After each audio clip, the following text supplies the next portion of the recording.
Doctor तारा त्रिपाठी।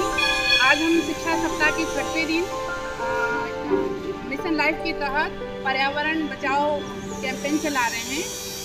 5 जून को माननीय प्रधानमंत्री मोदी जी ने एक पेड़ माँ के नाम का जो संदेश दिया था, आज हम उसी उद्देश्य को पूरा करते हुए सारे बच्चों के बीच, सारे मेरे टीचर्स और मेरे प्यारे प्यारे बच्चे ये सब मिलके यहाँ वृक्षारोपण का कार्य करेंगे। और जैसे कि आप लोग देख रहे हैं कि यहाँ पूरे चारों तरफ हरियाली है, हम लोग कोशिश कर रहे हैं कि हम पूरे अपने कैंपस को, अपने घर के वातावरण को, आसपास के पूरे मोहल्ले में भी पर्यावरण का संदेश दें। नमस्कार, मैं पीडी उमाठे स्कूल की विज्ञान की टीचर श्रीमती नीता सेंजूर। वह आज पर्यावरण जो हम मना रहे हैं, माँ के नाम एक वृक्ष रोपित कर रहे हैं, उसमें मुझे नीम का पौधा दिया गया है। नीम का पौधा हमारे भारत देश का बहुत ही अच्छा औषधि पौधा है, एक अच्छी वनस्पति है।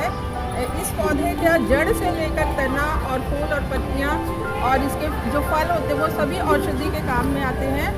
और इसको हम वैज्ञानिक नाम के रूप में, इसका नाम है एंजा डिरेक्टा इंडिका।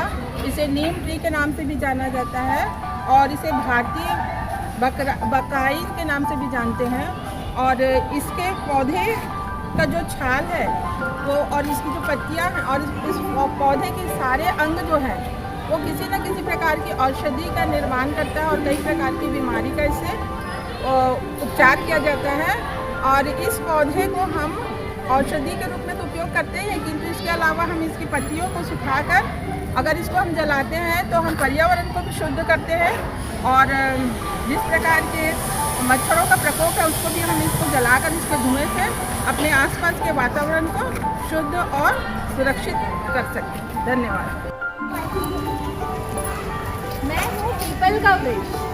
पीपल के वृक्ष को बोधि वृक्ष भी कहा जाता है। आप सभी जानते होंगे कि इस वृक्ष के नीचे ही गौतम बुद्ध जी को ज्ञान प्राप्त हुआ। पीपल का वृक्ष एकमात्र ऐसा वृक्ष है जो 22 से 24 घंटे तक ऑक्सीजन हमें देता है। ये केवल दिन में ही नहीं, रात में भी हमें ऑक्सीजन देता है। यह जो वृक्ष है, इसके सभी भाग पीलिया, रतौंधी, मलेरिया, दमा, अस्थमा जैसे रोगों में इसके सभी हिस्से जो है दवाई के रूप में प्रयोग में लाए जाते हैं। यह पेड़ अत्यंत ही उपयोगी है, हम सबको मिलकर इस पेड़ को लगाना चाहिए। यह वृक्ष 1000 से 5000 साल तक जीवित रहता है। इस पेड़ के जो तने हैं उसकी परिधि 45 फीट तक होती है और इसकी जो ऊंचाई होती है वो 50 फीट तक होती है। साथियों, हम सब ने मिलकर यह ठाना है, हम सभी को मिलकर एक वृक्ष माँ के नाम लगाना है, लगाना है, लगाना है।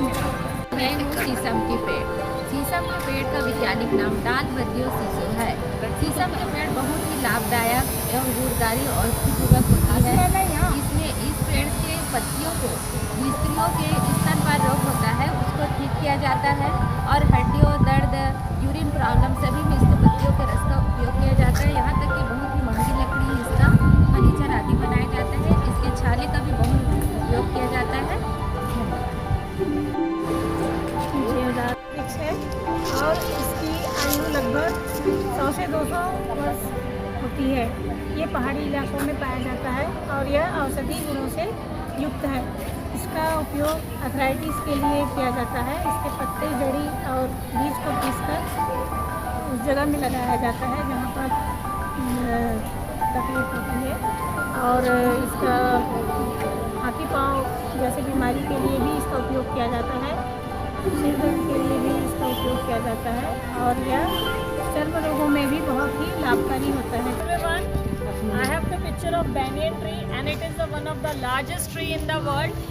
The scientific name of the banyan tree is Ficus bengalensis and it is also known as the national tree of India. It has a mythological importance as well, it has a medical importance as well, and it is believed that the Hindus worship banyan tree because there is Lord Shiva, Lord Vishnu and Lord Mahesh residences there.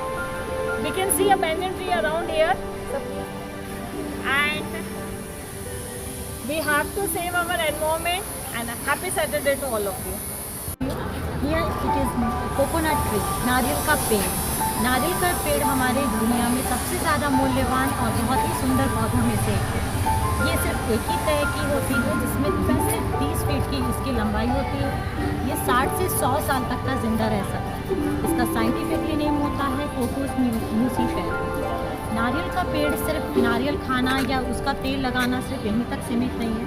इसकी लकड़ियों से बना हुआ कोयला हमारे साबुन, cosmetics, खाद्य पदार्थ और मेडिसिन में भी यूज़ होता है। सो safe tree safe life. Good morning. यह 1 साल का वृक्ष है। यह वृक्ष द्विबीजपत्री बहुवर्षीय वृक्ष है। सैगोन के बाद इसका नंबर आता है। यह बहुत इमारती लकड़ी है, कठोर है और इसका उपयोग बहुत सी चीज़ों में किया जाता है, जैसे कि फर्नीचर्स बनाना, जहाज बनाना। इसके पत्तियों और छालों का भी उपयोग हम कुछ रोगों और सिर दर्द की समस्या है, अल्सर की समस्या है, इन सबको दूर करने के लिए किया जाता है। आम एक उष्णकटिबंधीय पौधा है और इसका वैज्ञानिक नाम होता है बैंगीफेरा इंडिका। आम रसीले फलों में आता है और इसे फलों का राजा भी कहा जाता है।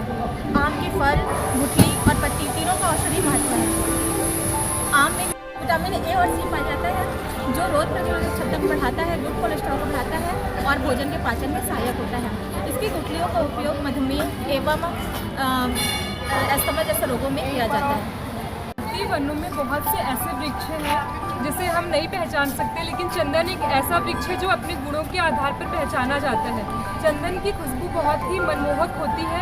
चंदन का उपयोग धार्मिक और आर्थिक दृष्टि से महत्वपूर्ण है, इसीलिए इसे विदेश से विदेशों तक निर्यात किया जाता रहा है। रहीम ने एक बहुत अच्छी बात कही थी कि चंदन वृक्ष व्यापे नहीं लिपटे रहे भुजंग। कि चंदन एक ऐसा पौधा है जो बहुत ही सुगंधित होता है, जिसमें सर्प लिपटे रहते हैं लेकिन उसमें कभी भी जहर नहीं घुलता। उसी प्रकार इंसान को भी अपना नेचर रखना चाहिए, चाहे वो कितनी ही बुरी संगति में रहे, उसे अपने नेचर से, अपने गुणों से लोगों को बदलने का गुण होना चाहिए।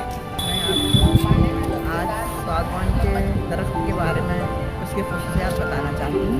इसकी खुसूसियात ये है कि बहुत कीमती दरख्त है और इसकी ऊंचाई कम से कम 80 से 100 फीट है और इसके 2 पत्ते होते हैं, 2 तना के पत्ते निकलते हैं 2। और इसकी इमारती, इसकी जो वो है फर्नीचर बनाए जाते हैं, जैसे कि कुर्सी है, टेबल है, दरवाजे हैं, खिड़कियाँ हैं और इसकी पहचान के रेल के डिब्बे भी बनाए जाते हैं इस सागवान की लकड़ी से। और इसकी जो खुशबूयात है कि ये बहुत ज़्यादा हल्का होता है और इसमें दीमक नहीं लगती।